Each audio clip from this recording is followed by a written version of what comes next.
Hey, Mr. Simon here. We're going to work through part A of the Happy Garden game. And we're going to start with some screen dimension variables. So width and height. And we'll make our game 800 by 600 to match the image of the garden over here, which is also 800 by 600. Okay, so next thing we're going to do is we're going to add a Boolean game over variable.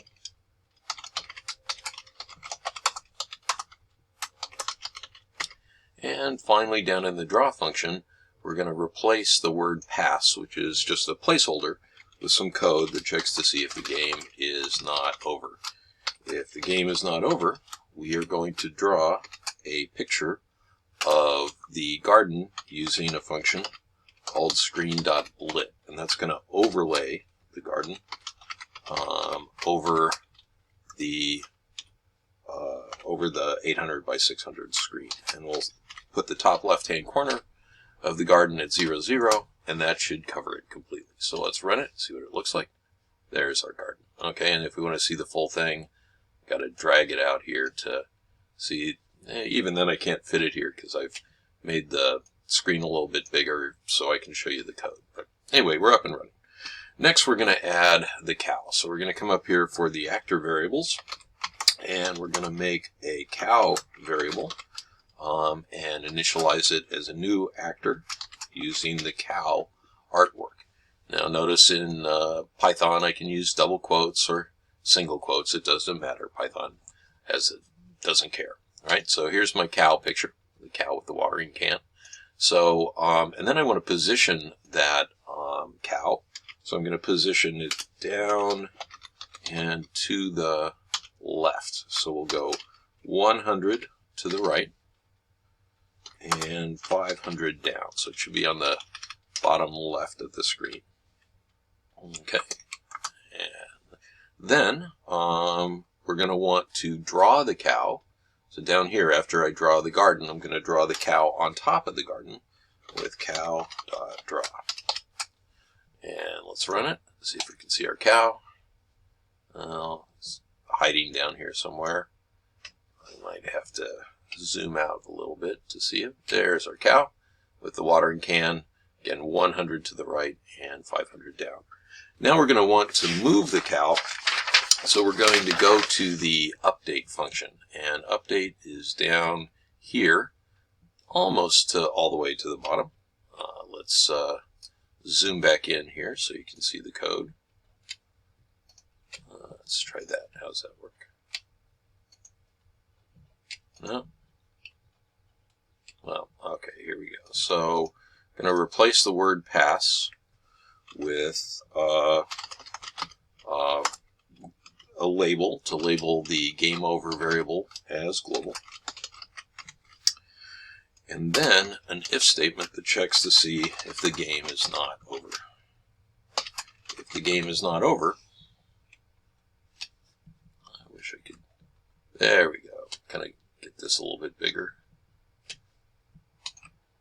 There we go. If the game is not over, then we're going to want to check to see what key's been pressed. So we'll start by looking at the left arrow key, which is keyboard.left. If that is being pressed and the cow hasn't gone too far to the left, right, meaning its x-coordinate is greater than 0, we'll move the cow to the left. And we'll do that by subtracting 5 from the x-coordinate. So let's try that out, and zoom out here.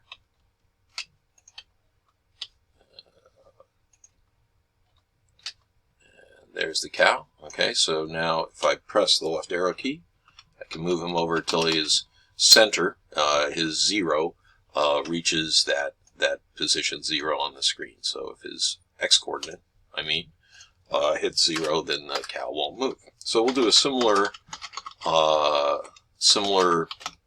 thing for the right arrow. Now in the right arrow, we want to keep the cow from going too far to the right of the screen.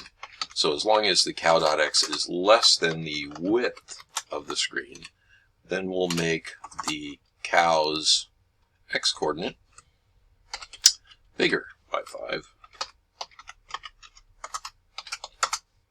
And we'll do something similar for up and down. So I'm going to take those 2 lines of code, make sure my indentation matches, right? We want to make sure that we're indented inside that if not game over. So all of these if statements are going to be indented. And then everything inside that is also going to be indented. Now when the cow's moving up, I don't want the cow to get past the fence. So right here, right at the end of the garden, that's going to be the limit of how far the cow can go. So instead of 0, I'm going to do 150 for that. And then for the down arrow, we just want to make sure that the cow doesn't go off the bottom of the screen. So we'll make sure that the cow's y coordinate is less than the height of the screen. And we want to make sure we're changing the y coordinates when we use the up and down arrows. So let's try that.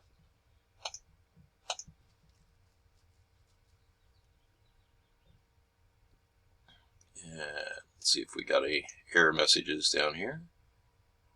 So far, so good. Oh, didn't like it. Invalid syntax. Oh, because I'm missing a colon at the end of my if statement. There we go. Okay, let's try it again. And I'm missing a colon down here, too. There we go. Okay, so cow moves up, down, left, and right. Notice here that if I try and go to the top, I won't get past the fence. And if I try and go down to the bottom, I'll stop when the center of the cow reaches the height of our screen. Okay, one more thing to do here, and we're going to have the cow use its watering can. So we have 2 pictures of the cow, one where the cow is using the watering can, and one where it's just holding it. And so we're going to write a reset function that will reset the cow from the watering can, from using the watering can back to just holding it. So we're going to need to label game over as global. And then we're going to have an if statement here again. If the game is not over,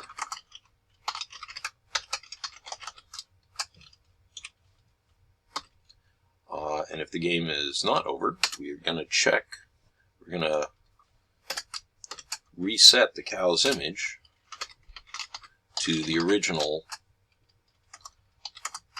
cow, where it's just holding the watering can. Cool. Okay, we're just about there now. So now we're going to go back to our update function, and we're going to check to see if the spacebar was pressed. And we're going to do that with if keyboard.space. And if we press the spacebar, we're going to have the cow switch to the image where it uses the watering can.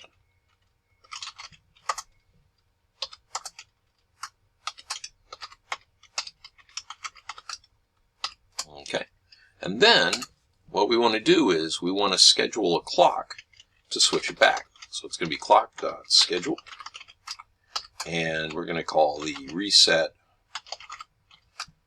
cow function, and we'll do that after half a second, so 0.5. Okay, so now let's run it here. Okay, if I press the space bar, right, the cow waters, and then it resets back. So then I can go around and water the garden. There we go. That is the end of part A.